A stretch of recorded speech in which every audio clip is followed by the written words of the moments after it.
Fala pessoal, sejam bem-vindos a mais um Boteco do Mal, nesta sexta-feira, hoje é que dia é hoje? 15 de outubro de 2021, sejam muito bem-vindos. O tema de hoje eu vou falar sobre uma das coisas que a maioria, 98% dos caras que operam no mercado, jamais fazem.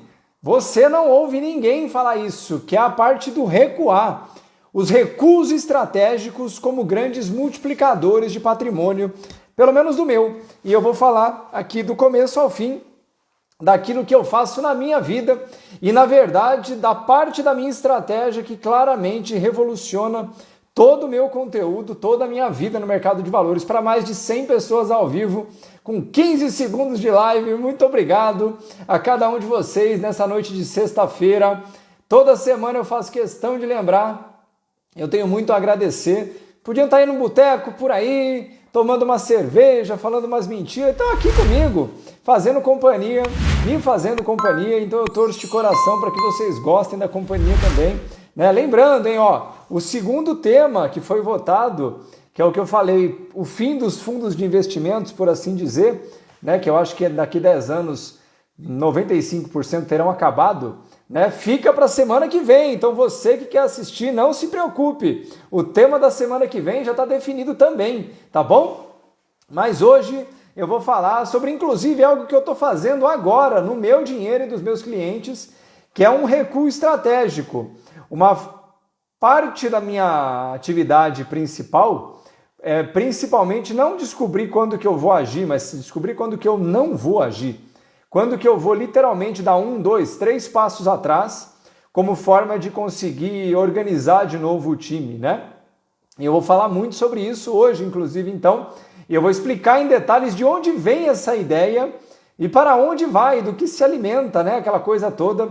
E espero de coração que isso possa auxiliar você também, porque basicamente o que eu vou falar hoje é o que ninguém fala por aí, né? Você só deve ouvir os outros falar que eles agem, que eles compram, que eles fazem, e eles não param nunca. Inacreditável, né?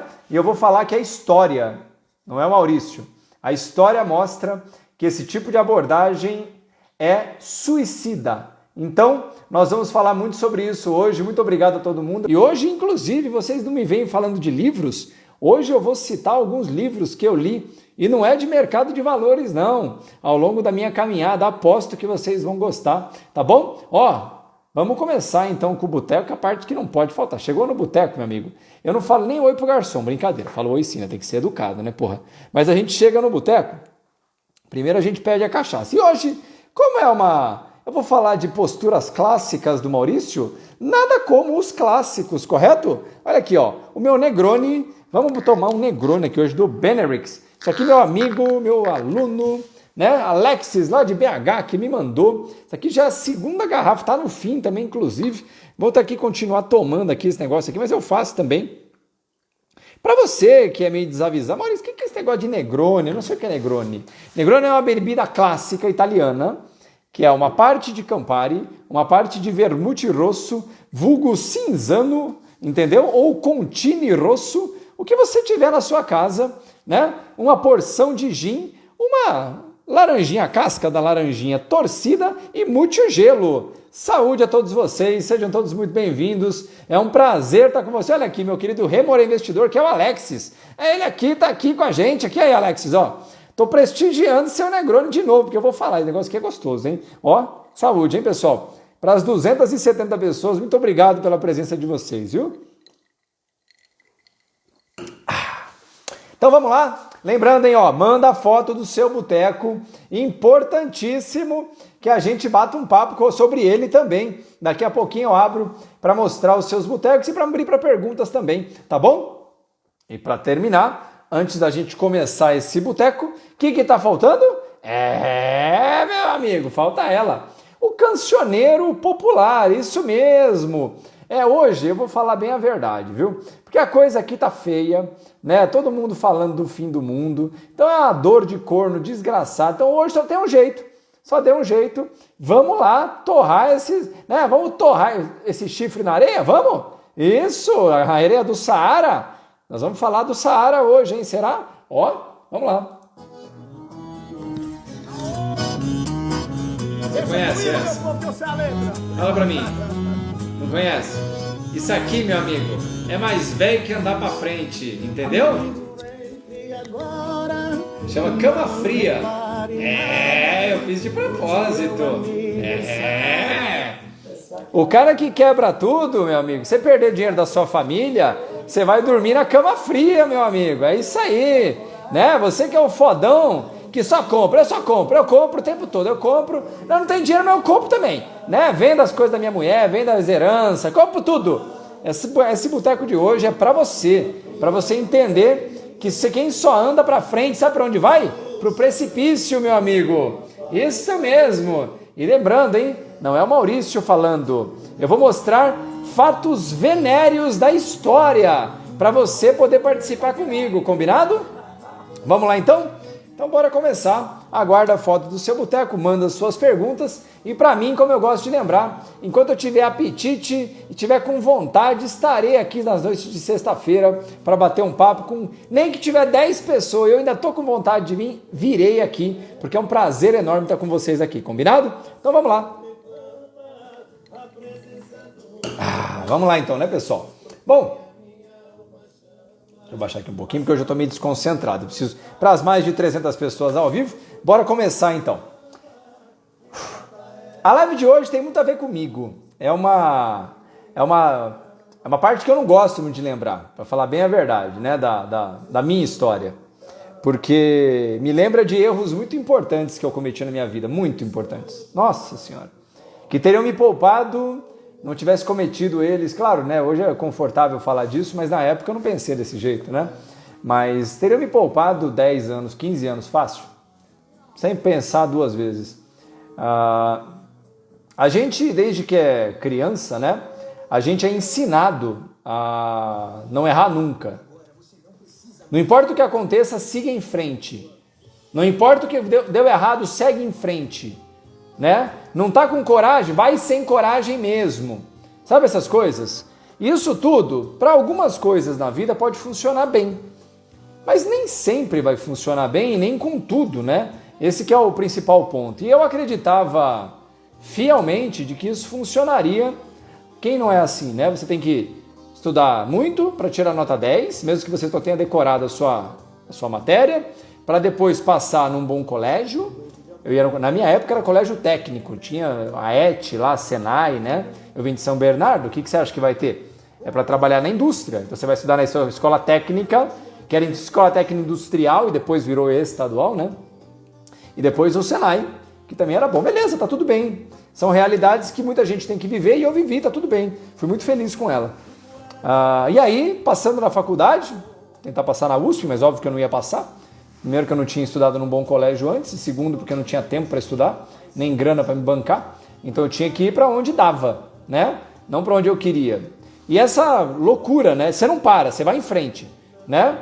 Você não consegue recuar. E onde você vai fazer? E aí, você chega na faculdade, o que você vai estudar? Eu vou fazer... Você nem sabe o que você quer, bicho. Você não sabe nem para onde você está indo. Você com 17 anos, você sabe o quê? Como diz outro, você mal sabe baixar a tampa do vaso depois que você faz xixi, você ainda vai querer descobrir o que você vai fazer com 50 anos de idade? Não vai, né, bicho? Porra. Mas tá bom, a gente é ensinado a essa cultura do reagir.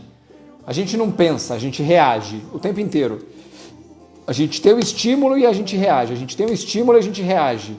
Nada é feito, nada criado na sociedade moderna para que a gente possa trazer a informação para dentro e tirar boas conclusões. Bom, até aí tudo bem. Porque enquanto a gente é solteiro, mora com o pai e com a mãe, faz as cagadas que faz, tá tudo bem, né? Pelo menos comigo foi assim, né? Minha mãe me salvando, meu pai me salvando e tudo mais, com grana, com tudo, né? Com as cagadas que a gente fazia não só de grana, né? Vocês me compreendem, né? Sabe como é, né? Quando a gente entende que esse processo não funciona, tudo bem. O problema é que depois de um tempo, faz a mesma coisa durante 15 anos, sabendo que é errado. Faz ela 15 anos, que ela vira certo.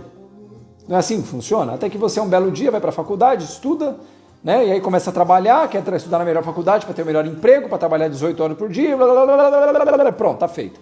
E assim você vai até os 70 anos de idade até que você morre, né? Bom, Nos investimentos não é diferente, né? Se você ouvir os estudos dos especialistas, olha, conhece? Conhece? Aqui, meu amigo, aqui é a live mais fuleira que você vai ver na sua vida, é o Boteco do Mal, tá? Eu não tô nem aí. Você acha que eu vou ficar tocando musiquinha pop? Não, meu amigo, aqui é dor de corno mesmo, entendeu? Sejam bem-vindos. Bom, por que eu tô falando tudo isso, né? Eu, Maurício, chego aos meus 22. Tinha entrado no Mackenzie com 18, larguei, não podia trabalhar, tinha que trabalhar e estudar, não tinha como, não tinha dinheiro. E era integral, larguei. Fui fazer hotelaria, larguei. Fui fazer tecnologia ambiental, porque era do lado da minha casa, na faculdade de Senai, e me formei lá, mas beleza. O meu ponto vem um pouco antes disso, né? Em 2001 para 2002 vem o estouro da bolha.com, né? Que a gente chamava, que de novo já falei, não tem nada de estouro da bolha.com. Foi a quebra da Enron, que quebra o regime de capitais de risco, né? E, portanto, ocorre um efeito em cascata que derrubam as ações de techs na época, né? Bom, e eu começo exatamente muito perto do fundo dessa crise. Então, basicamente, para mim, não teve crise, né? E aí, eu vou seguindo em frente. Começo a comprar. Bull market, meu amigo. Eu comprei Tractebel, foi a primeira ação que eu comprei. Depois veio o Plim 3, Globocabo e qualquer outra. E naquela época a técnica era uma só, você comprava e subia. Fodão. E isso cria um péssimo hábito, porque você acredita mesmo que você é um fodão. Eu comprava e subia. E nisso eu crio um regime. Cara, entrou um dinheiro, eu compro. Entrou um dinheiro, eu compro. Entrou um dinheiro, eu compro. Né? E isso vai muito bem. Obrigado. De 2002 até 2007. 2008, na verdade. Né? Beleza. Nem tinha tanto dinheiro assim, imagina, era um quebrado, né, velho? 2008, como eu já contei pra vocês, eu vou viver de trade. Decidi que eu era bom demais, fui morar em Salvador, amigo meu morava lá, o Marcão, fui morar lá. E aqui é a live de fato de hoje começa para você entender alguns detalhes importantes. O que 2002 até 2007 me trouxeram era a certeza de que esse era um mercado straightforward, direto para frente. Ou seja, compre, buy and foda-se. Sabe todas essas asneiras que a gente ouve todo dia? Que deve funcionar para quem vende curso e não tá, né? A boleta dele não tem. Tem de 5 anos atrás, mas para trás não tem, né? Porque esse tipo de técnica funciona em duas hipóteses. A primeira delas, se você tem o hack do dinheiro infinito do GTA V, 2 para a esquerda, A, para baixo, B, para cima, Y, entendeu? Dinheiro infinito. Ou segundo, se você tem aportes muito grandes todos os meses. Então, para você, meu amigo, não vai fazer diferente.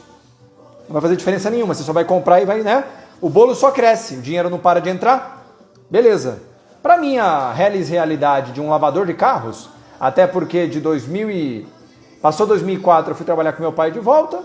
De 2004 a 2008, eu lavava carro. Brincadeira, eu tinha um lava rápido com meu pai, também lavava carro, manobrava, tinha lanchonete. Começava às 7 horas da manhã e ia até 10 horas da noite. Aí escolhia só até 10 horas da noite, né? E, beleza, vamos comprando. Tô comprando, caraca, R$500 um mês, R$1.000 no outro, 300 no outro, beleza, tá indo lindo. Vamos viver de trade em Salvador e ali eu descubro o quanto essa estrada termina sempre em um lugar, num muro. Ou num muro ou num precipício, o que você escolher. Essa estrada não termina bem, a estrada de andar sempre em frente, né?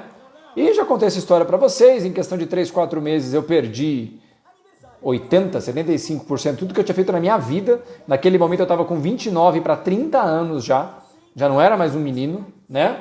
Já estava com 15 anos de carteira assinada, não de carteira assinada, é que eu trabalho desde 94, então eu já estava com 15 anos de estrada, né, por assim dizer. Até aí tudo bem. E aí eu volto para casa da minha mãe, já expliquei essa história para vocês também, né? Minha mãe me acolhe de volta em casa, eu brigado com meu pai ainda, nem falando com ele eu tava. Até aí beleza, né? Eu vou morar com ela, comprando minhas cuecas, comendo o que ela tinha para me dar, assistindo Ratinho, assistindo Dança dos Famosos, não tinha ainda, né? E aí, quando eu falei, eu voltei para casa nessa época, aqui que é a parte que eu não gosto de falar, né? Mas eu não gosto de falar, mas tá tudo bem. Dizem que jogando para fora a gente melhora para dentro, né? Então vamos lá. Aqui eu vou falar muita coisa que eu nunca comentei. Eu vou comentar hoje, tá? Bora beber. Quando eu volto para casa da minha mãe, eu tinha tomado uma decisão na minha vida. Eu tinha duas escolhas. Ou eu voltava a ligar pro meu pai e falava, velho, me bota para trabalhar aí de novo aí para ganhar milão, ou sei lá, fazemos outra coisa, ou eu ia aprender aquilo ali. Tinha me sobrado, eu fui ver outro dia, confirmando, 22 mil reais, era tudo que eu tinha. Tudo que eu tinha. Tudo bem que hoje 22 mil reais era bem mais do que hoje, né? Mas era tudo que eu tinha. Eu não tinha emprego, porque eu nunca tinha trabalhado. Eu me formo em 2004 na faculdade, trabalhei na Natura, na época do IPO, inclusive, na estagiário na área de meio ambiente, e nunca mais tinha atuado. Então eu era um profissional formado com 5 anos de formatura sem ter trabalhado, emprego na área, esquece.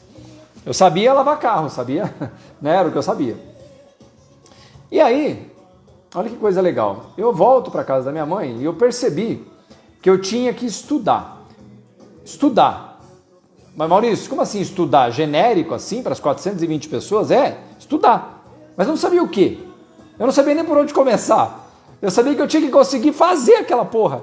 Ganhar dinheiro com isso aqui, de verdade. Né? Pagar minhas contas, velho. Pelo menos comprar minhas cuecas, puta que pariu, entendeu? Mas tá tudo bem. E ao longo dessas últimas conversas que a gente já teve, eu sempre falei pra vocês da área técnica. Que eu começava às 5 horas da manhã, 4h30, pegando a abertura do mercado na Europa, ia até às 10 horas da noite, segunda a segunda, né? Beleza, essa é a parte técnica, tentando entender questões de preço e tudo mais, mas faltava uma coisa. Eu precisava de um balizador técnico que me mostrasse por onde esses caras que historicamente são poderosos, por onde esses caras que são gigantes e que se tornaram gigantes transitam, né? E nisso eu comecei a ler compulsivamente. E quando eu digo compulsivamente, não é o livro do trade, eram livros de biografia, livros históricos, mas contando detalhes, né, cara? E eu passei por alguns deles, alguns muito famosos e outros basicamente desconhecidos, que eu vou apresentar alguns deles para vocês aqui hoje, que me mostraram alguns conceitos que eu já tinha percebido que eu tinha errado, né? Vou contar o primeiro exemplo. Eu acreditava em 2002 a 2008 que se eu seguisse em frente, sempre em frente, o mercado jamais pararia, né? Jamais pararia. E eu ia junto com ele, no quarto que tinha vista para a lavanderia, isso mesmo, morava para minha mãe, exatamente, vocês viram lá que eu mostrei, né? Naquele quarto lá, entendeu? Tinha um PC lá com um monitor Sync Master 3, quando eu cheguei lá eu tinha um Sync Master 3, era o que eu tinha. Depois que eu comprei um AOC lá, usado, inclusive no Mercado Livre, olha só, um AOC de 17 polegadas, acho que era usado, que tinha uns pedaços que não dava para ver. Eu comprei no trajeto para casa, bateu, aí estragou o LCD e eu não tinha dinheiro para comprar outro. Vamos nele mesmo, tá tudo bem. E eu percebi que esse caminho de seguir em frente, não é que eu percebi, eu sabia que tinha dado errado. Porque eu achei, se em 2008 eu tivesse tido a habilidade de falar, velho, peraí, o mercado tá uma bosta. Aquele mercado que você encontrou de 2002 a 2008 acabou. Agora só está caindo. Recua. Para. Recua. Espera. O quanto tiver... Eu não tinha essa habilidade. Na verdade, eu não sabia nem que alguém fazia isso. Porque na minha cabeça, todo mundo só andava em frente. Quando eu digo todo mundo, é o BlackRock, é o Goldman Sachs, é o fodão do fundo de investimento, que parece fodão pelo menos. Ou seja, eu tinha para mim... A crença que esses caras não paravam, de que eles só seguiam em frente. Pessoal, eu vou fechar a cortina, porque eu tenho 2 vizinhos olhando para mim aqui. Aí, vizinho, tudo bom? Assiste meu boteco! Isso! Maurício Bellinello! Obrigado! Eu vou fechar aqui, tá bom? É só um minuto.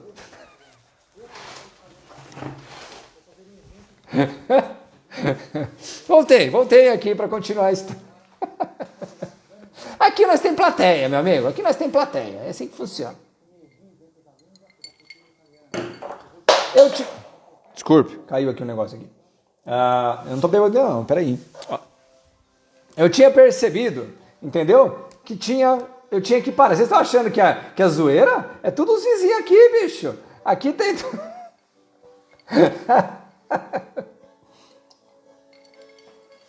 Eu acreditava que eu tinha que seguir em frente. Meti a cara no poste. Se eu soubesse o mínimo, né?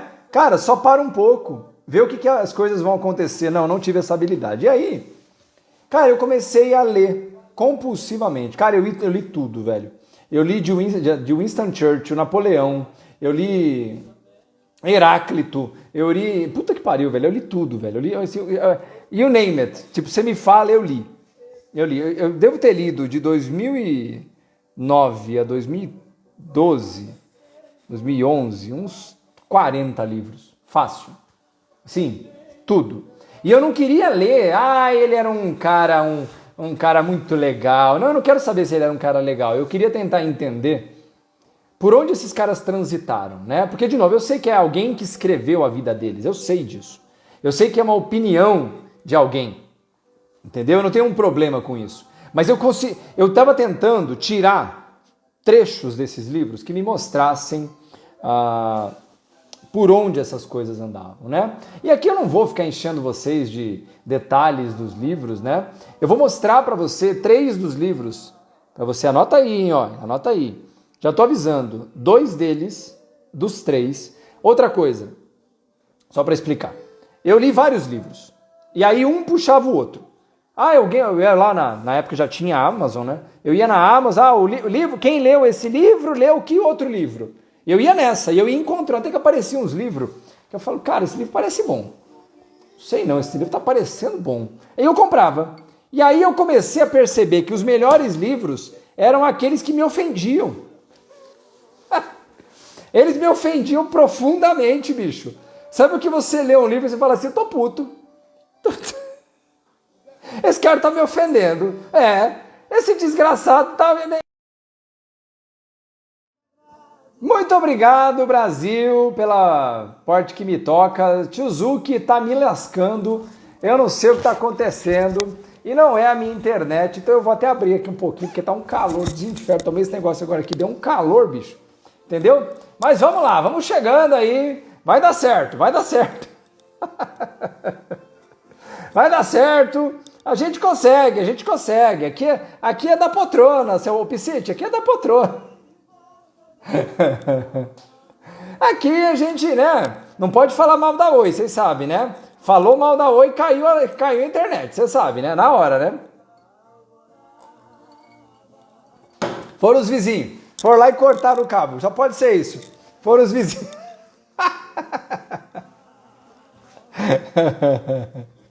Tá vendo? Tá vendo? Vocês ficam aí reclamando? Reclama não, bicho. Não é fácil não. Mas a gente vai continuar. Vou dar só um minutinho aqui. Lembrando, manda pra mim a foto do seu boteco. Vocês que são meus alunos, manda lá no grupo do Telegram. Manda no WhatsApp. Manda aqui no Instagram, no direct. Não esquece, marca, quer botar nos seus stories? Coloca @Maurício Bellinello. Aposto que vai ficar bom. Tô começando agora, na verdade. Mas agora vamos desse jeito mesmo, tá tudo bem, né? Já tenho mais de 300 pessoas ao vivo, então vamos lá de novo, 330 já. Muito obrigado, entramos com 1 minuto e 330 pessoas. Isso aqui é um milagre, não é milagre, a live começou antes. Então vamos lá, é isso aí, hein, ó. Me sinto. Bom, vamos lá. Vou continuar. Então assim, eu tava lendo uma porrada de livros, muitos deles, meio aleatório, ainda que não totalmente. Mas eu tava ali, tava lendo, né? Aí eu descobri que as grandes estruturas de poder global, elas foram estabelecidas de forma unânime ao longo da história em um tipo de evento. Que tipo de evento foi esse? Todas elas. As grandes hegemonias, os grandes poderes econômicos, o que for, foram estabelecidos em um tipo de evento. Um tipo de evento. Qual tipo de evento? Escreve aí pra mim. Receitas da Palmirim.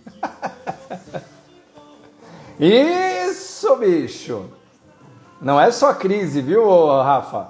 O livro da... Isso mesmo, guerra. guerra. Guerra. Não é simplesmente crise, é guerra, né? A hora que os limites foram destruídos, os limites do bom senso, os limites territoriais, é que a gente descobriu, historicamente falando, que povos que seriam mais resilientes, né? A hora que grandes avanços foram brecados por outros grandes avanços de outras, alguém teve que recuar. E aí, eu comecei a correr para livros desse lado, livros de guerra, livros que contavam sobre grandes episódios históricos de guerra, né? Da forma mais isenta que eu podia. Obviamente um livro é escrito com a opinião de alguém. E aí você pode falar assim, mas o que guerra tem a ver com isso? Eu prometo que eu vou chegar lá. Prometo para você. Tá? Vamos lá. O primeiro deles, cara, sinto muito, se você não leu esse aqui, você devia. Não é essa aqui a versão que eu mais gosto, tá? É a Arte da Guerra do Sun Tzu, tá? Comentado pelo Sun Ping, que acho que era tipo o parceiro dele lá na época. Ele era um grande general. Ninguém sabe se ele existiu, na verdade, tá? Esse cara. Os textos remontam a 400 a.C., tá? A China, há 2.500 anos atrás, esse cara já escreveu um tratado sobre guerras, né? Guerra e sobre paz, né? Esse aqui é a parte mais engraçada. Falar sobre guerra é falar sobre paz. É a parte mais engraçada. Bom, eu vou passar rapidamente sobre isso. E aí, quando eu cheguei nesse livro, eu cheguei num outro livro, que é esse aqui, que é O Príncipe, do Maquiavel. Esse aqui, inclusive, é comentado pelo Napoleão Bonaparte. Para quem não sabe, Napoleão Bonaparte foi um dos maiores estrategistas de guerra que já habitou o planeta Terra, tá? Um país como a França dominar praticamente o mundo inteiro que se conhecia na época, né? Pelo menos do ponto de vista de poder. O Príncipe, mas esse, na verdade, ele fala de outros aspectos. Quando eu li esse livro, eu descobri um terceiro, que é esse que eu tô falando, que aí já é para entrar, e eu descobri o seguinte, porque esse aqui, o Sun Tzu, nada contra, é muito bom, sensacional, na verdade. Mas ele é um livro quase de citações, então ele não ofende ninguém. Ele é meio sabão, sabe sabão? Assim, ele vai falando coisas importantíssimas, a gente vai falar delas daqui a pouquinho aqui. Mas ele não ofende ninguém. E aí eu descobri que tinha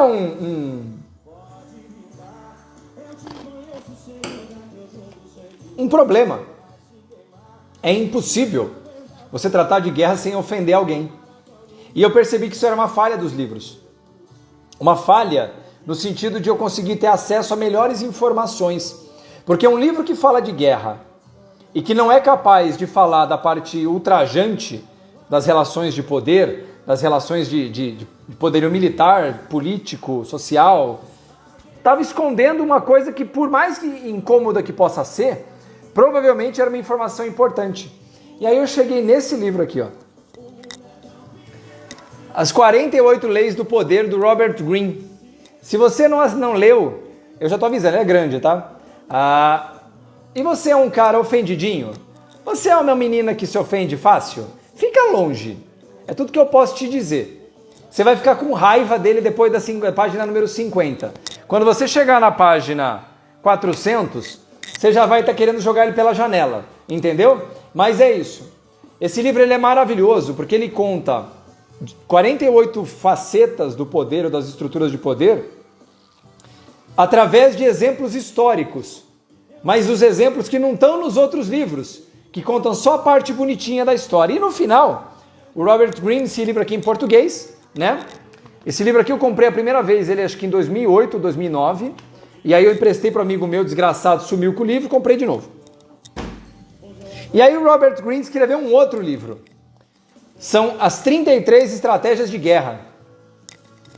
Cara, esse livro aqui é uma sumidade. Ele está em inglês, salvo engano, tem uma versão em português diminuída, menor, e ele conta sobre diversas formas de estratégia de guerra, desde as ofensivas até as defensivas, passando pelas estratégias sujas de guerra, né? Bom, eu tô falando tudo isso porque quando eu li esses livros, alguma coisa clareou assim. Eu falei, peraí, eu comecei a ler eles, mas agora ler de forma estratégica. Eu comecei, cara, aquele livro, esse aqui, eu fiquei nele durante mais de 6 meses, só nesse aqui, mais de 6 meses. Porque a ideia agora era eu conseguir construir uma filosofia muito mais psicológica do que técnica, porque a técnica eu estava fazendo todo dia, que era ficar das 5 horas da manhã até... Isso aqui era em paralelo, isso aqui era o trabalho depois do trabalho. Porque enquanto eu estava no mercado, depois chegava a noite, 10 horas, eu ia ler. E ficava até meia-noite lendo. Ia dormir, 5 horas, estava de pé de novo. Foi assim.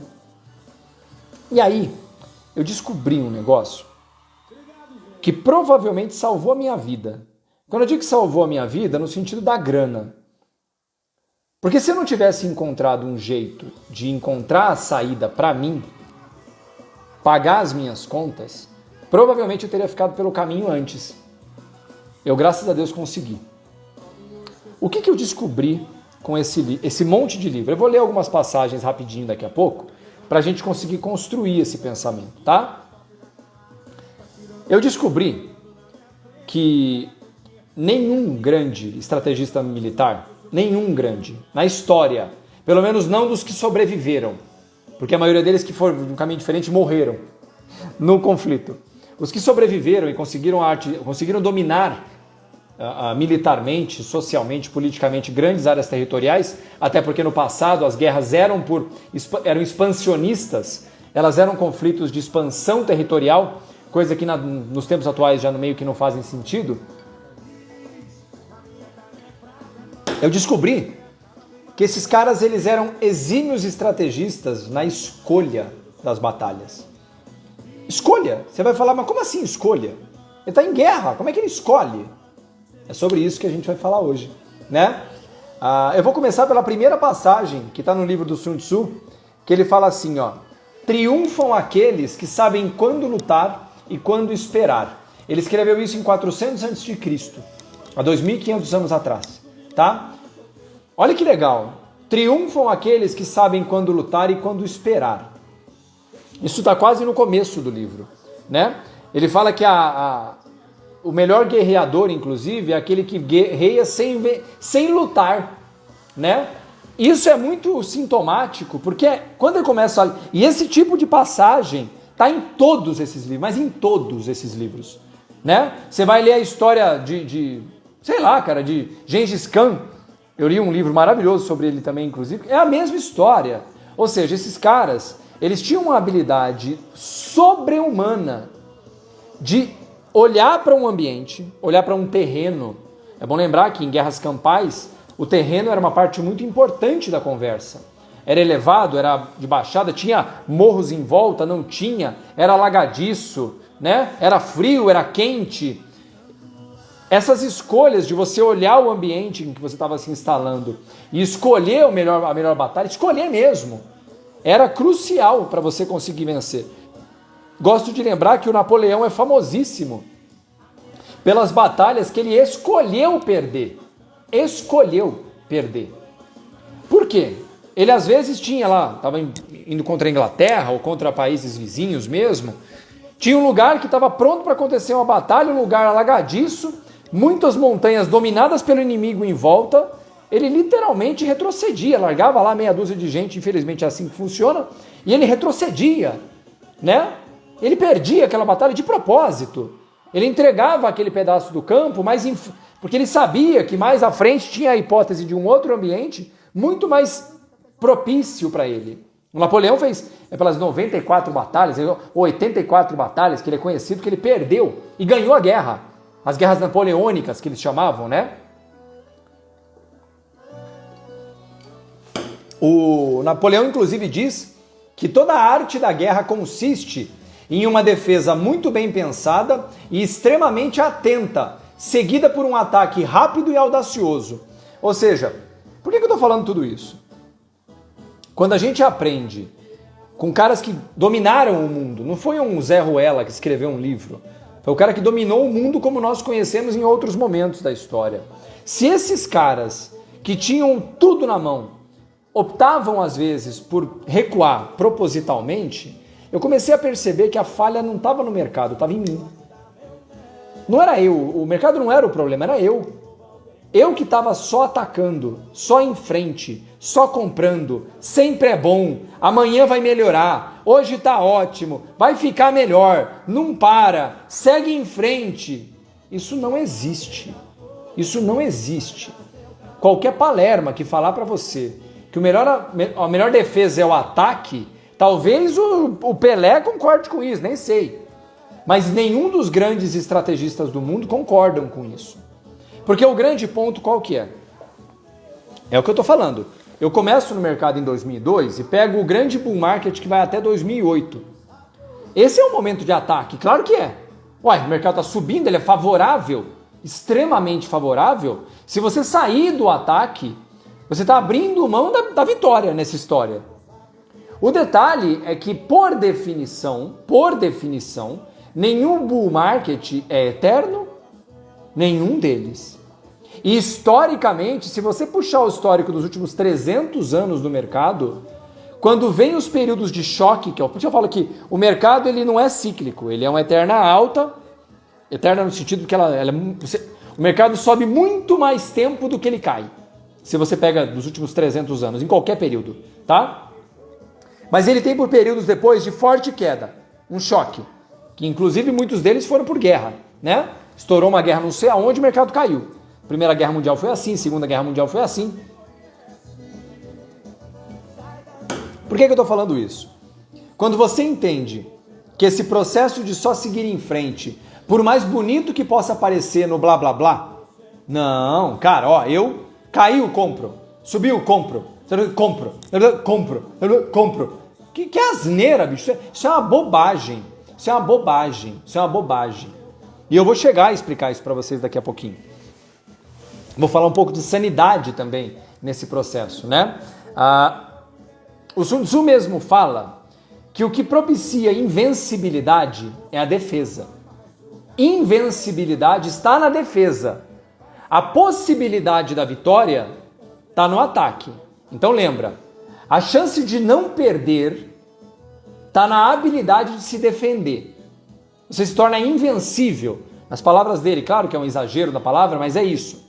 Um bom defensor, ele é invencível, porque ninguém consegue derrubar ele. Mas a única possibilidade da vitória está no ataque. Você não ganha uma guerra se defendendo, correto? Mas você jamais perderá uma se você fizer isso bem. Eu estava no meio de uma guerra perdida. Perdida assim, ela estava em curso, mas para mim ela estava perdida. Dinheiro secando, cabeça com o psicológico de um panetone vencido, entendeu? De onde eu tirei esse panetone vencido? Eu não sei o que eu pensei aqui não, tá? E principalmente técnica ainda totalmente iniciante, cara, muito prematuro ainda. Então faltava tudo para mim. Aí eu percebi que em 2008 eu digo que foi sorte, porque foi quase intuitiva. E respondendo agora a pergunta que o Guilherme me fez, em 2008, eu vou para Salvador, eu já começo a perder logo de cara, e aí, mais ou menos em agosto, eu não lembro mais o mês, tá? Acho que é agosto, lanço um jogo, Team Fortress 2, chamava The Orange Box, que era a continuação do Half-Life 2, que saiu Portal, Team Fortress 2 e Half-Life 2. Saíram no mesmo kit, eu comprei. E eu tinha 2 monitores. Um ficava o mercado e o outro ficava o TF2. Cara, eu tenho 5.000 horas de jogo. Todas adquiridas nessa fase. Porque o hábito de acompanhar o mercado todo dia, o tempo todo, ele é penoso. Ficar com a cara no monitor. E eu dei sorte por isso. Porque diferente da maioria que tenta e fica absorto naquilo ali, ele literalmente morre antes. Eu, quando o mercado estava uma bosta ou muito estressado, eu abria o jogo, começava a jogar e ficava olhando o monitor assim, ó. Olhando, não sei o que, jogava, não sei o que. Eu posso quase dizer, Gui, que o jogo me salvou nesse mercado. Porque ele me trouxe a possibilidade de eu me manter atento ao mercado o tempo todo, mas sem estar imerso nele, psicologicamente imerso.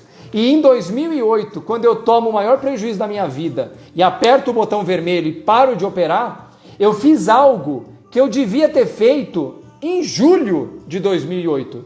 Eu fui fazer em outubro, quando já era tarde demais. Mas olha que legal, que loucura, né? Quando eu faço isso, eu aperto o botão vermelho, eu encerrei a minha conta na corretora.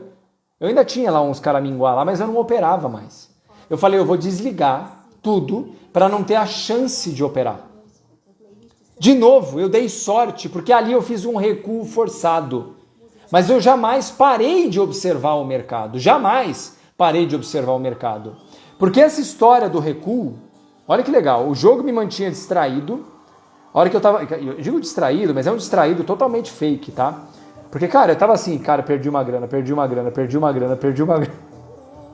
Era desse jeito, bicho. Era noite e dia aquilo na minha cabeça, cara. Caralho, queimei 50 pau, queimei 60 pau, queimei 60 pau, queimei 60 pau. Isso me tirava um pouco, velho. Porque se eu não tivesse me tirado, eu tinha morrido, bicho. Não tinha condição. Entendeu? Então eu saí dessa. Eu saía. E isso me tirava a atenção por horas. Horas, todo dia. Só que a parte engraçada é que não sei por que eu fazia isso. Eu conseguia permanecer atento. Quando eu digo atento mesmo. Caraca, olha, vai sair a agenda. Vai sair o FONC. Vamos dar uma olhada? Vamos ver. Opa, olha o que acontece quando sai o FONC. Aí saiu o outro, eu falo, vamos ver como é que é esse agora. E eu começava a encontrar padrões de comportamento, né? E isso não foi uma semana não, tá? Isso foi em 5 anos, tá? Eu tô contando disso, parece uma versão lenta, não, é uma versão super rápida, porque eu tô resumindo 5 anos da minha vida em 15 minutos aqui, tá? Mas agora eu quero entrar um pouco mais nessa história do saber escolher as suas batalhas, né? Olha que legal isso aqui. Eu li um livro aqui, esse livro aqui da guerra aqui, tem alguns trechos que são escritos pelo autor. E eu gostei muito de um trecho que ele leu, que ele escreveu, eu queria ler para vocês aqui. Mas primeiro eu quero explicar, porque ele está falando do ponto de vista de alguém que está guerreando. Então eu gosto de lembrar que eu não estou guerreando contra ninguém. Sou comigo mesmo, na verdade. Mas nesse sentido é como se eu estivesse falando que a contraparte é o mercado, tá bom? Eu vou ler aqui, tá bom? Recuar em face de um inimigo forte é sinal não de fraqueza, mas de força. Por resistir à tentação de responder a um agressor, você compra tempo valioso, tempo para se recuperar, tempo para pensar e tempo para ganhar perspectiva. Deixe seus inimigos avançar. Tempo é muito mais importante que espaço. Ganhar tempo é mais importante que ganhar espaço, né? Lembrando que nós estamos falando de um campo de batalha, né? Por se recusar a lutar, você enche os outros de fúria, claro que esse ponto não existe, e alimenta eles com arrogância. Eles irão em breve ultrapassar os seus limites, o dele, né? E começarão a cometer erros. O tempo assim irá revelá-los como apressados e você como sábio. Algumas vezes, você pode realizar muito mais por fazer nada. Eu fiz um paralelo aqui porque é o seguinte, agora eu vou fazer como se o inimigo fosse o Maurício de antes. Porque o Maurício que não para é aquele cara, né? Que se enche de fúria. Eu sou o cara, eu vou quebrar esse mercado. Não, eu perdi, mas na próxima vai. Eu vou comprar, eu tô comprando uma empresa de bosta, num preço pior que a empresa, mas eu sou foda. Isso vai te consumindo, bicho. Você vai crescendo assim, ó, em arrogância, em prepotência. E se der certo, então, meu amigo, é aí que você se lascou dobrado, entendeu? Esse sentimento é você lutando contra você mesmo. Todo dia que você vence essa vitória, essa guerra contra você mesmo, de não ir em frente, de não brigar pelo que você não precisa brigar, de não tentar vencer uma guerra que não é sua, entendeu? Você ganhou tempo. Porque enquanto você, o outro Maurício no caso, né? Tá lá brigando, dando murro em ponta de faca, esse Maurício novo tá pensando, tá respirando, tá avaliando em perspectiva as coisas, tá recuando, né? O recuar tem a ver com uma coisa que tá todo mundo falando hoje, mas faz sentido. É você parar de olhar a floresta, a árvore, e passar a olhar a floresta. Se afasta do problema para conseguir ter uma perspectiva mais ampla. Avança os seus horizontes, né? E essa passagem tem a ver com isso. E o Napoleão fala exatamente disso numa frase que eu acho genial. Ele fala assim, lembra que ele falou lá? Que você pode perder espaço, mas não pode perder tempo, eu falei agora. Olha o que o Napoleão falou. Espaço eu posso recuperar. Espaço. Tempo, nunca. Tempo eu nunca posso recuperar. E é isso que ele ficou famoso por abrir a mão de algumas batalhas, entregar espaço em algumas batalhas, mas ele queria ganhar o espaço maior, que depois seria recuperado. E é disso que se trata. Cada minuto que você perde,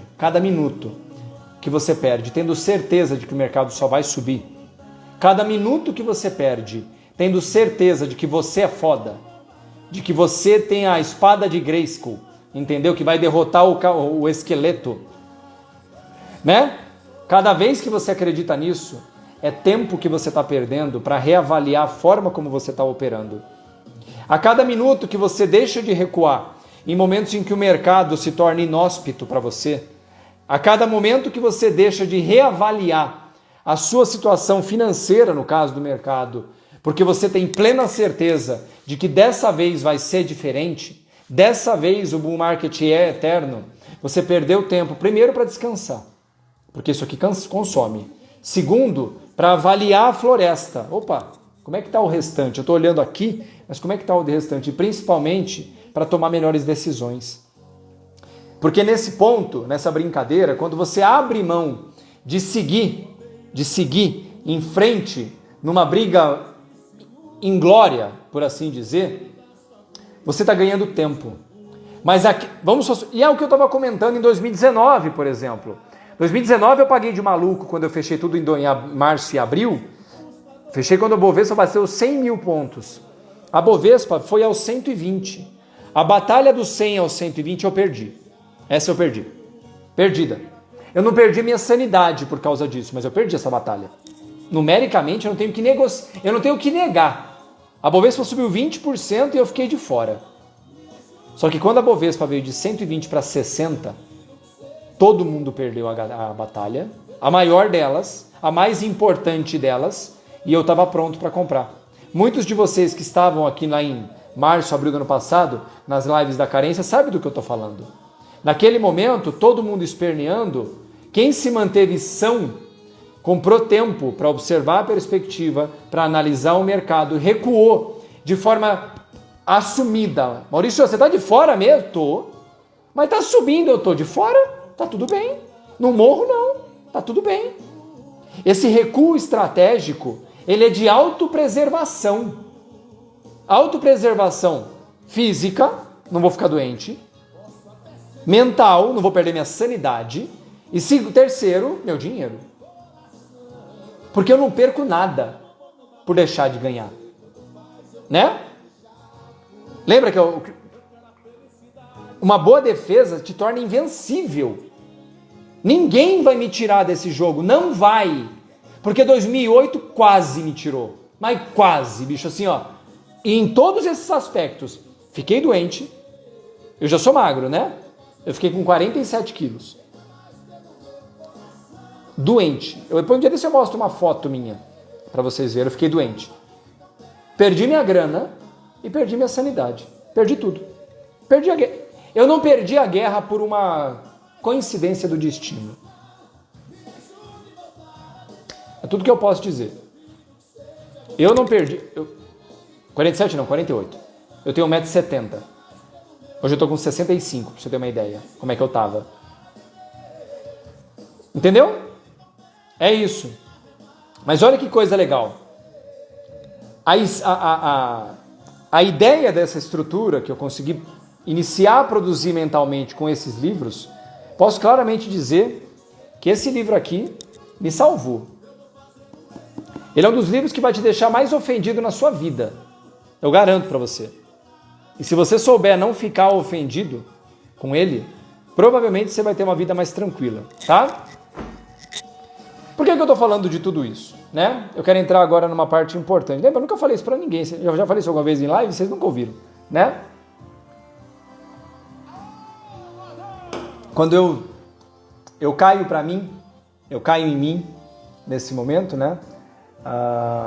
Eu percebi que o que tinha a grande chance de fazer a minha vida ser melhor era saber recuar na hora certa. Mas naquele momento eu não tinha dinheiro. O meu sistema de operações, de trade, estava encaixando. Eu já estava ganhando dinheiro, eu estava voltando para a linha do 0 a 0. Ou seja, eu estava dentro de uma amostragem grande de operações, eu não lembro dos números, eu estava no 0 a 0. Eu perdia em uns, ganhava em outros, mas eu estava conseguindo manter a linha do zero. Entendeu? Eu estava conseguindo.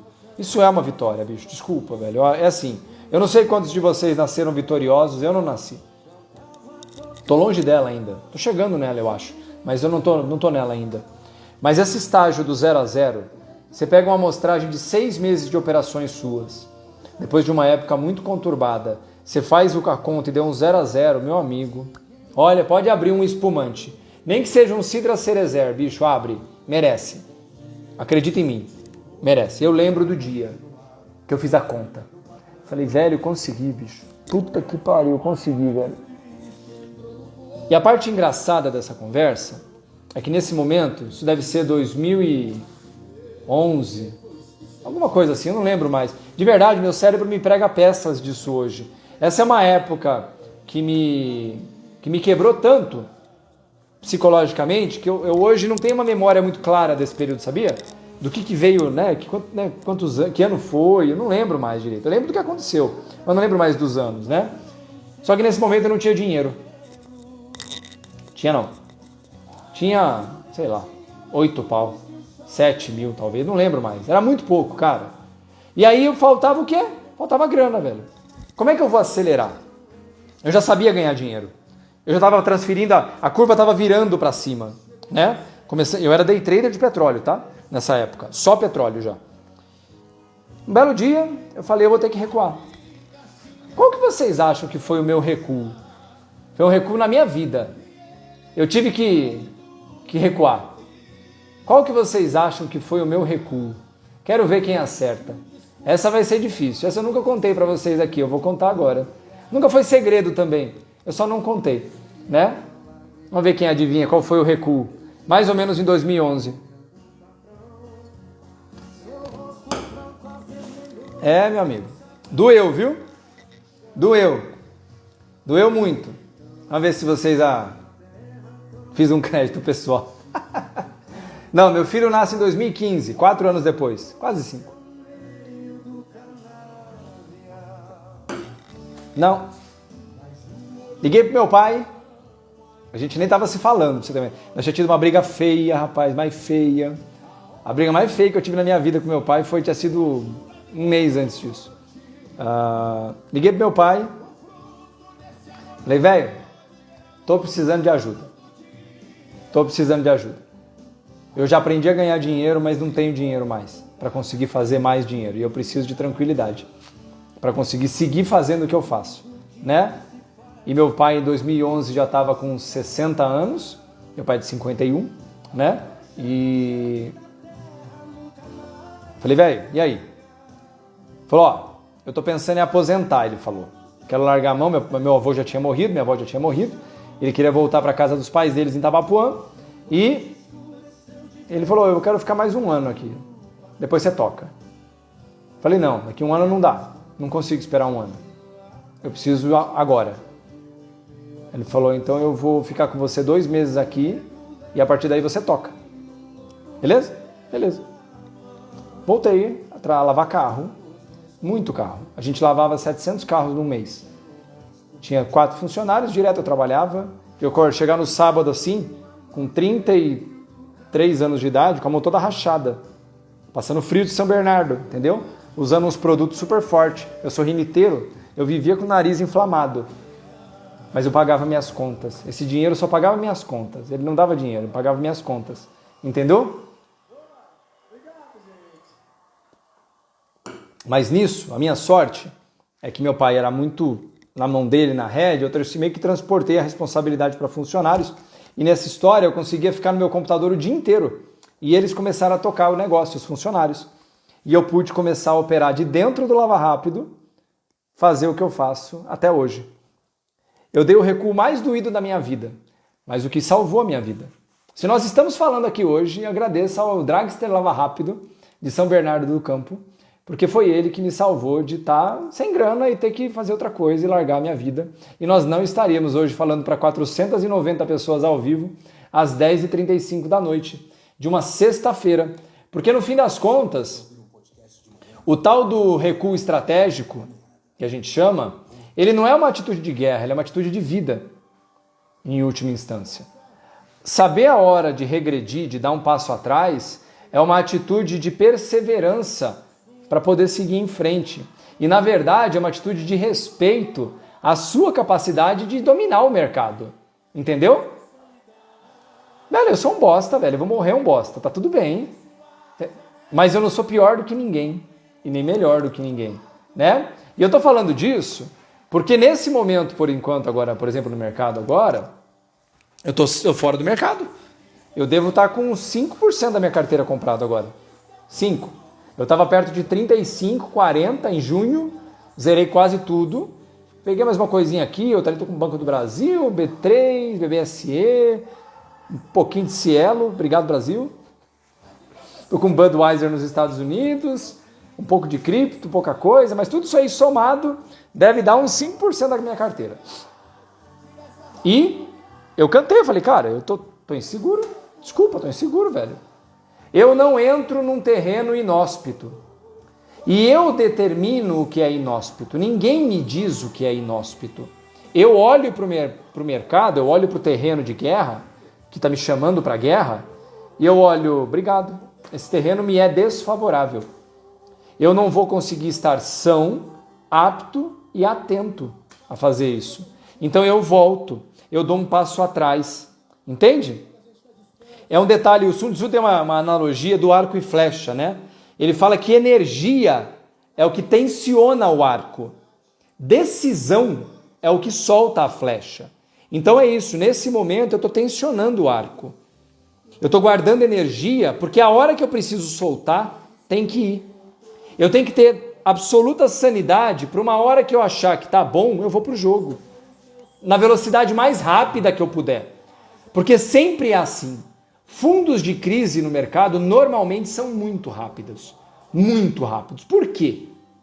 Por que fundos de crise, de qualquer uma, você pega, 2020, 2015, 2008, 2001, 97, 94, 89, 90. Por que todo fundo de crise, que é de muito longe, o terreno mais hospitaleiro a você guerrear com faca nos dentes, por que eles são rápidos? Por quê? Por que você acha? Tem um motivo, só um. E o motivo está exatamente na história do Sun Tzu e a flecha. Sabe por quê? Porque não é só você que está guardando energia. Todos os caras que manjam muito desse mercado, e não é manja no blá blá blá, é no dinheiro, ganha dinheiro. Quando o mercado começa a ficar inóspito, eles começam a sair. Eles vão guardar dinheiro. Por quê? Porque deve vir uma queda e eles vão comprar.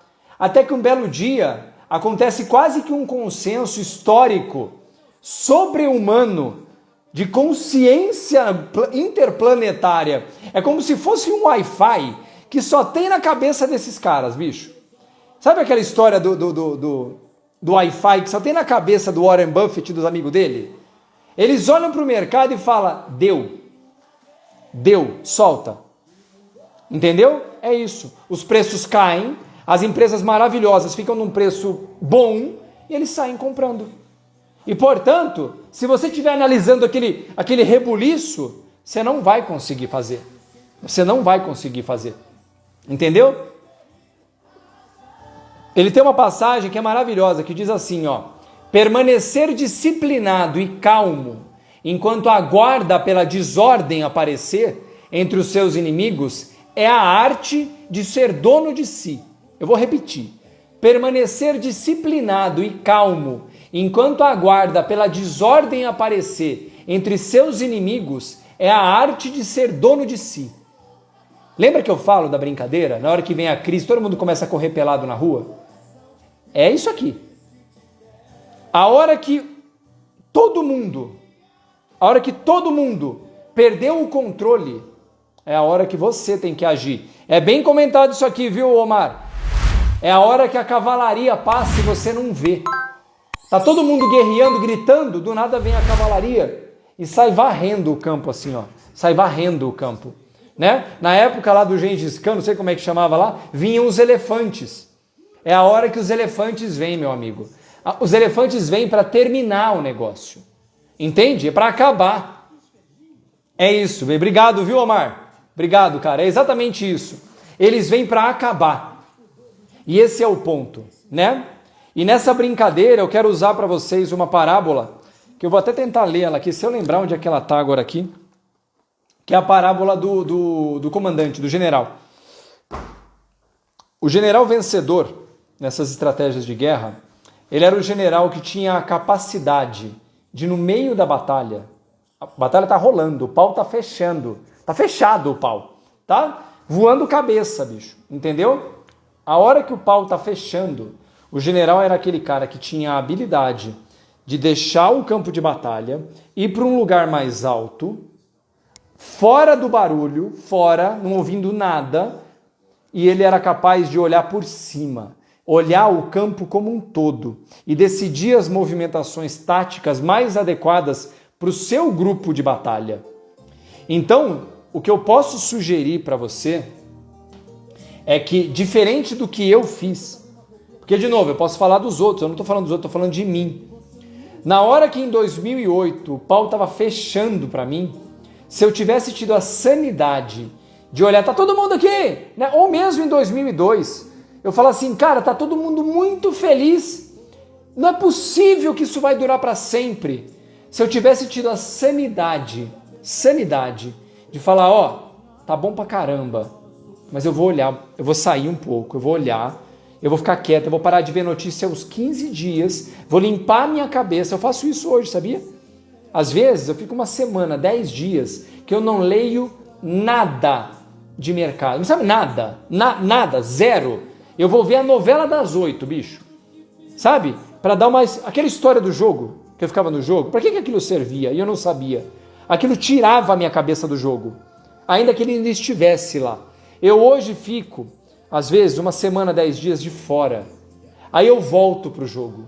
A hora que eu volto pro jogo, deixa eu contar uma coisa legal para vocês. Quando eu morei em Salvador, por mais que tenha sido estressante, o último mês e meio que eu fiquei lá, eu fiquei de férias. Eu já tinha apertado o botão vermelho, eu já não via mais nada. Eu falei, Marcão, agora eu vou pra praia, eu vou tomar cerveja, eu vi o sol violeta, parece uma bobagem que eu vou falar agora aqui. Um dia eu fui na praia, Stella Maris, em Salvador, sozinho, não tinha ninguém na praia, só tinha eu. Sentei lá, olhei assim, foi a primeira vez que eu vi o céu violeta. Pode parecer papo, não tinha fumado, não tinha bebido, não tinha feito nada, velho. Eu só olhei assim, eu falei, eu tive a capacidade de só olhar e falar, porra, que legal, né? E quando eu voltei para São Bernardo, o Marcos me disse um negócio que eu falei, cara, esse cara tá viajando. Detalhe, viu, lá a gente não bebia, né? Eu depois dessa época, no final, que eu tava tomando cerveja, mas eu fiquei muito tempo sem tomar nada. Uma vida muito tranquila. Ele falou, quando você voltar para São Bernardo, você vai ter uma impressão maluca. Eu falei, o que vai acontecer, Marcão? Todo lugar que você for, que você ia antes, vai parecer muito menor. Eu falei, como assim? Não, vai parecer fisicamente menor. Porque a sua cabeça, no sentido da forma como você enxerga as coisas, está muito maior do que era. Está muito mais expandida. E ele falando para mim, amigo mesmo, né? Cara, eu lembro que meu Lava Rápido tinha 1.000 metros quadrados a área. Avenida Antártica, número 335, em São Bernardo. Cara, eu juro, eu cheguei no Lava Rápido, ele parecia a garagem da minha casa. Eu tive a clara impressão que parecia uma garagem. Sabe assim? Minúsculo. E é um lance meio disso mesmo. E aí, olha que legal essa percepção, né? Hoje em dia, meus amigos que estão mais perto sabem disso. Tem vezes que eu falo assim, pô, eu tô meio inseguro com o mercado. Aí eu sumo uns 4 dias. Sumo. Não mando mensagem, não respondo. Porque a hora que eu começo a ter essas percepções que eu chamo de rachaduras no mercado, eu literalmente fico em silêncio uns dias.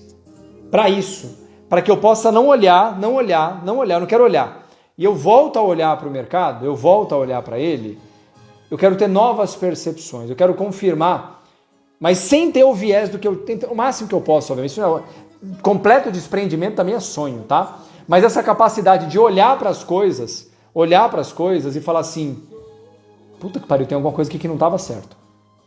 Então hoje, essa habilidade que eu tenho, e eu honestamente acho que tem uma habilidade, e eu acho que eu ensino isso para os meus alunos, né? Maurício, o que eu faço com o papel XYZ? Tá caindo? Tá, deixa eu parar de cair. Não, mas o preço tá ótimo. Tá caindo? Deixa eu parar de cair. Não, mas eu tô querendo vender. Tá subindo? Deixa eu parar de subir. Não, mas é o que eu quero colocar. Tá subindo? Deixa eu parar de subir. É esse o ponto. Você conseguir desenvolver uma habilidade de recuar de forma arbitrária, você escolhe. Fala assim, eu não tenho o que fazer, eu vou sair. O que está acontecendo agora no mercado, com essa história de Rússia com gás, com essa história de China, e os fertilizantes e tudo mais, isso para mim é ruído demais. Muito, muito ruído junto. E ruído inflacionário, né? Petróleo nos $85, gás natural na coisa, fertilizante quase em topo histórico, o que vai gerar inflação de alimentos. Isso para mim é um disco repetido. É um ruído tão alto. Sabe o que eu faço na hora que o ruído fica alto? Paro, me afasto. Opa, tá todo mundo gritando? Só que agora não é um gritar como era no fundo do mercado. Porque quando está no fundo, está todo mundo gritando, falando que o mundo vai acabar.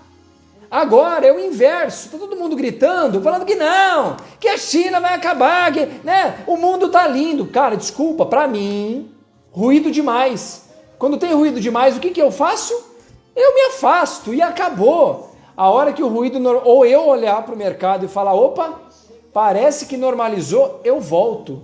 Por quê? Porque em última instância, eu vou lembrar e eu vou terminar minha live com provavelmente um dos exemplos mais bonitos, ainda que seja muito sangrento, de lembrar de uma das melhores estratégias de guerra que provavelmente a humanidade já viu.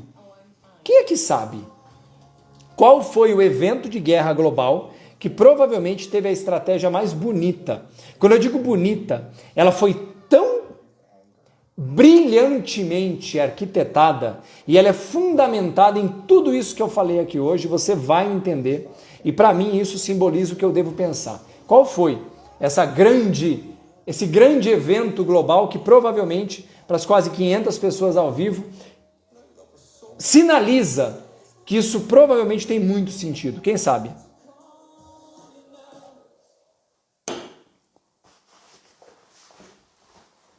Waterloo foi do Napoleão. Também foi boa, mas não é o caso. Não dá spoiler não, Marcelão. Cara, é sensacional isso aqui. Na Segunda Guerra Mundial, muita gente chegou perto. É o dia D. Não é que acaba. O grande evento é o dia D. O dia D, para quem não sabe, é a invasão dos aliados, Inglaterra e Estados Unidos principalmente, pela Normandia, que é uma área da França, né? Que eles estavam fazendo o contra-ataque aos alemães, que até aquele momento estavam... Eu estou deixando claro que eu não estou falando nada de ninguém, mas os alemães até aquele momento estavam guerreando para ganhar, e eles iam ganhar, na minha opinião, tá? Até aquele momento. Mas eu vou voltar um pouco na história. Os alemães tinham um grande arsenal de guerra, de inteligência, né? Eles estavam indo para a África. O Rommel, né, que era o esquadrão Panzer, que estava avançando para a África, eles estavam avançando para a Rússia, em direção a Stalin, né? Estavam avançando para o oeste. A Inglaterra já estava dominada. Tipo assim, só não tinha caído ainda porque era uma ilha. Só não tinha caído porque era uma ilha distante do continente. E naquele momento, os aviões não eram como hoje, que andam milhares de quilômetros, né? Você deve ter assistido, como é que chama aquele filme do Alan Turing, que ele quebra o código lá da Enigma? Como é que chama aquele filme? Oh, meu Deus do céu. Agora me falhou a memória. Oh, quem me ajuda aí? Quem que é o nome daquele filme lá? Que é o cara que faz o Doutor Estranho lá. Puta, como é que é o nome dele lá, porra? Oh, puta merda, esqueci o nome dele, cara. Ah, caralho, não vou lembrar.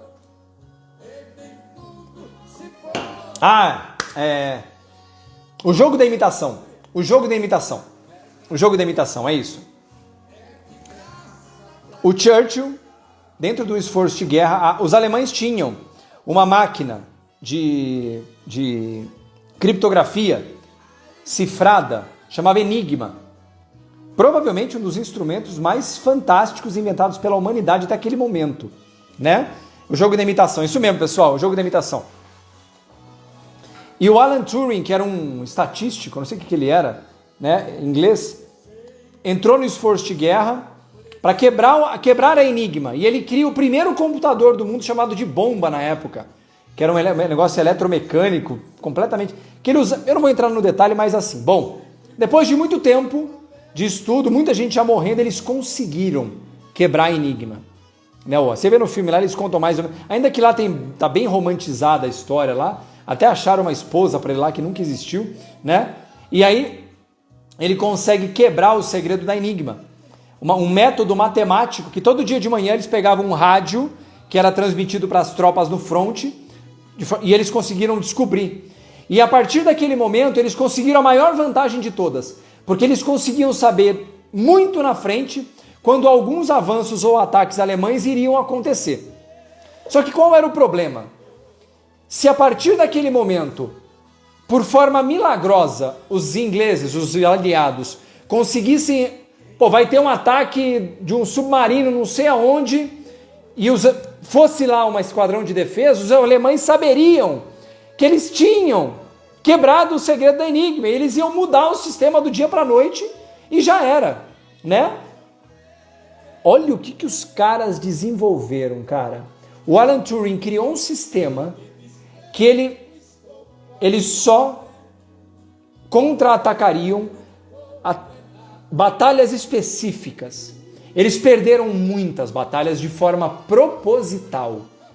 Morreu muita gente. Mas por quê? Porque se eles tivessem contra-atacado de forma imediata, os alemães teriam se ligado que eles tinham descoberto o segredo da Enigma e teriam mudado o segredo. Então, eles criaram um sistema estatístico para só atacar as mais importantes, que dentro de uma projeção de longo prazo tinham a maior probabilidade de serem batalhas relevantes para o decorrer da guerra, que deságua no dia D. No dia D, a contra-inteligência inglesa, por esse sistema, fez os alemães acreditarem que os aliados iriam atacar uma outra parte da França. E nesse momento, os alemães deslocam grandes movimentos de tropas fora da Normandia para o outro lado da França. E os ingleses, ainda assim, foi uma carnificina. E a partir daquele momento, tem um detalhe, tem uma batalha que inclusive meu queridíssimo amigo Paulo Bittencourt, que se estiver aqui hoje, manda um alô para mim aí, Paulão. Me lembrou, eu li isso no livro do Churchill, tem a batalha de Birmingham. Birmingham é uma cidade a 70 quilômetros de Londres. Os aliados souberam que ia ter um grande ataque aéreo a Birmingham, do lado de Londres. Cidade muito habitada. Eles estrategicamente optaram por não revidar. Birmingham foi destruída nessa batalha. Mas dentro dessa estrutura lógica, eles escolheram quais as batalhas lutar. E eu estou falando tudo isso porque, na minha opinião, e detalhe, essa estrutura levou à vitória dos aliados, porque os alemães não conseguiam mais avançar estrategicamente, porque eles não sabiam e estavam sempre um passo atrás dos aliados. Detalhe interessante, que acabada a guerra, o Alan Turing foi julgado por indecência, porque ele era homossexual, e na época era um crime ser homossexual na Inglaterra. Ele sofreu castração química, né? Ele foi perdoado, ele se suicidou com 40 anos de idade, 41 anos de idade, e aí ele foi perdoado pela Rainha Elizabeth faz 10 anos, 20 anos atrás. É só para lembrar que, no fim das contas, você será esquecido, por melhor que tenha sido a sua contribuição para o mundo. Então, olha que interessante. Por que eu estou falando de tudo isso? Os alemães perdem a guerra por uma escolha tática de quais batalhas lutar e quais batalhas perder, tomada pelos aliados, porque eles sabiam quais poderiam ser os melhores retornos. Quando eu olho para o mercado hoje, ou em junho, na verdade, né? Quando a Bovespa bateu 130 mil pontos, eu olho para o mercado, depois de 20,60, e eu falo, se eu permanecer na briga, a Bovespa pode ir a quanto? 140? 150? Pode. Quanto é isso? É 15% a mais? Tá bom. 15% a mais. Se o mercado cair, quanto que ele pode cair? 40%? 50%? E detalhe, eu fui um dos caras e tenho boleta para mostrar, já mostrei, já cansei de mostrar, na verdade, né? Eu comprei o fundo da crise, março e abril do ano passado, eu comprei. Eu não comprei com tudo que eu queria porque subiu muito rápido, mas eu comprei. Então eu pego a alta inteira. A grande batalha eu ganhei. Eu ganhei a grande batalha. Eu e muitos dos meus alunos. O Ícaro ganhou. Quando ele não compra Itaú, porque eu falei para ele segurar, e 15, 20 dias depois comprou por quase metade do preço, né?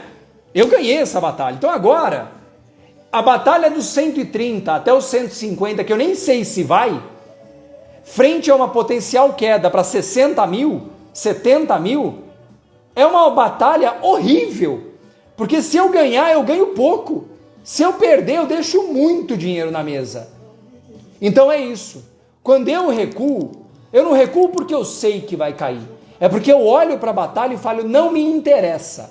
Porque o meu dinheiro, eu tenho responsabilidade comigo, com o meu filho, com o Maurício daqui 20 anos, com a minha esposa, né? Com os meus pais, com os meus avós que me trouxeram até aqui. Uma responsabilidade moral com isso. Então, quando eu digo de recuos estratégicos, é porque eu pago de maluco mesmo, porque eu acho que vai cair e eu saio do jogo. Mas sabe por quê? Porque a grande vitória já está na minha mão, que é o simples fato de eu estar aqui falando com vocês hoje. Quando eu vou ver jogar o jogo lá para não perder a sanidade em 2008, eu estou graças a isso. Quando eu aperto o botão vermelho em outubro de 2008 por mera sorte, eu estou aqui por causa disso. Quando eu vou para casa da minha mãe e leio, porque ela me comprava minhas cuecas, e eu leio 40 livros, eu estou aqui por causa disso. E se eu chego hoje aqui para ensinar mais de 1.000 alunos hoje, quase 2.000 na verdade, a conseguir ter uma vida melhor, sabe por que que é? É porque eu respeito a minha inteligência e principalmente respeito aqueles que vieram antes de mim. Porque eu consideraria um desrespeito enorme, hoje, acreditar de verdade que todo dia é dia de sol. Não, não é todo dia dia de sol. O mundo é formado por dias de sol e dias de chuva. Aprenda a respeitar os seus dias de inverno, tá? Nem todo dia é verão. Mas assim como eu lembro para os meus alunos, todo dia pode ser primavera em algum lugar. Cabe a você procurar por eles. Mas é isso. Acreditar de verdade que é só para frente que as coisas andam, você está trilhando o caminho da derrota. O caminho que vai te levar só para um lugar, para a ruína.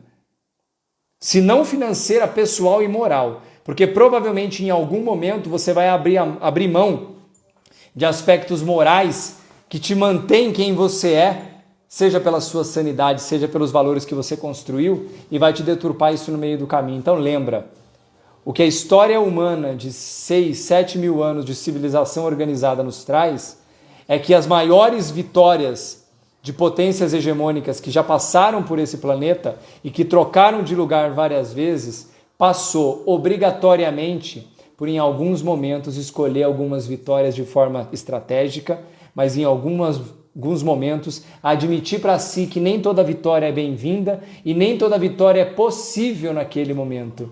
Então, lembra sempre, seguir em frente pode ser muito bonito lá na boleia do caminhão. Sempre siga em frente. Não tenha vergonha de dar um passo atrás quando você precisa. Sabe por quê? Porque o mundo é cíclico. Nada sobe para sempre. Nada avança para sempre. É essência. Não existe primavera sem inverno. Não existe primavera sem inverno. Uma flor só é capaz de florescer se o pé passar por um estresse enorme antes e guardar energia durante o inverno para poder florescer na primavera. Se o mundo é assim desde que o mundo é mundo, se a civilização humana só existe até hoje porque povos que vieram antes de nós souberam entender que é assim que funciona, por que hoje seria diferente? Entender ciclo, meu amigo, é vida. Entender ciclo, na verdade, é perpetuidade.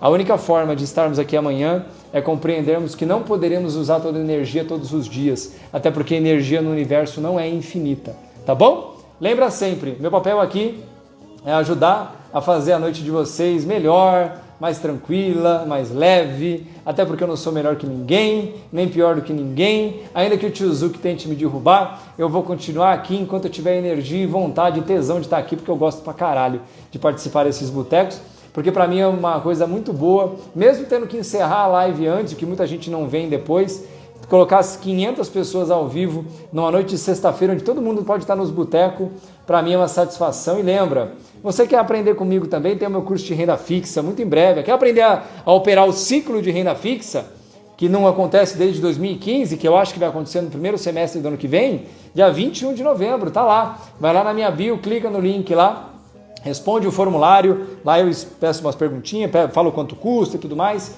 Mas é isso, no mais, cara, é uma satisfação enorme, enorme mesmo, poder ouvir aqui minha boate azul aqui, porque é o que eu gosto de ouvir, às vezes eu ouço samba, às vezes eu ouço isso, e vocês estão aqui de qualquer forma e é uma satisfação enorme. Para quem é que vai participar do curso de renda fixa? Diz para mim aí, quero muito saber quem é que vai participar do curso de renda fixa. E lembra, é isso, a gente, inclusive nesse dia do professor, gosto de lembrar que a história reverbera aqueles que deixaram alguma coisa de verdade. A maioria de nós passa e não deixa nada, né? Não deixa nem uma má lembrança às vezes, não deixa nada. Então eu hoje me sinto numa alegria enorme de saber que em centenas, milhares de pessoas que passaram pelo meu caminho até hoje, eu vou deixar pelo menos uma boa lembrança de que alguém que no mínimo trouxe um pouco de mim, de eu de verdade, sem cena, sem nada disso, sou eu. Goste ou não goste, né? Seja chato ou não seja, estamos aqui há tanto tempo e tem tanta gente me ouvindo e eu só agradeço de coração a todos vocês que vão fazer o curso, mas mesmo quem não vai, para mim é sempre um prazer continuar. Sexta-feira que vem estaremos aqui de novo, tá bom? Fiquem bem, cuidem de vocês, cuidem das suas famílias, cuidem do seu legado. Lembra sempre, você não está competindo contra ninguém. Eventualmente, não se sentiu seguro, volta atrás. Detalhe, perdeu o ponto de reentrar, você não perde nada. Se preserve. Lembra? A única coisa invencível no mundo é a defesa. A única. O ataque não é invencível, a defesa é bem feita. Então se defenda. Comece se defendendo. Depois você vai para o ataque. Só é capaz de atacar quem é capaz de segurar a defesa. Tá bom? Não adianta você fazer 8 gols numa partida e tomar 12. Né? É melhor você fazer um 0-0 honroso. 0-0 ganha 1 ponto. 12-8 você perdeu. Né? Você não ganha nenhum e o cara ainda ganhou 3 pontos. Lembra disso? Tá bom? Pessoal, fiquem bem, estejam todos bem, tenham um ótimo final de semana e a gente se fala amanhã no Caminhando com o Mal, na semana que vem devo fazer live com o Dendem também em breve e outras lives, no meu lançamento dia 21 de novembro do curso de renda fixa, o último do ano, e na sexta-feira que vem também no Boteco do Mal, onde eu vou falar, o tema já está definido, sobre o que eu acho que daqui 10 anos os grandes fundos de investimento desaparecerão, 90% deles eu imagino, por uma mudança no mercado que está acontecendo já a olhos vistos e ninguém viu, tá bom? Pessoal, fiquem bem, tenham todos uma boa noite, fiquem bem aqui e bem com todos os seus, tá bom? Uma ótima noite, pessoal.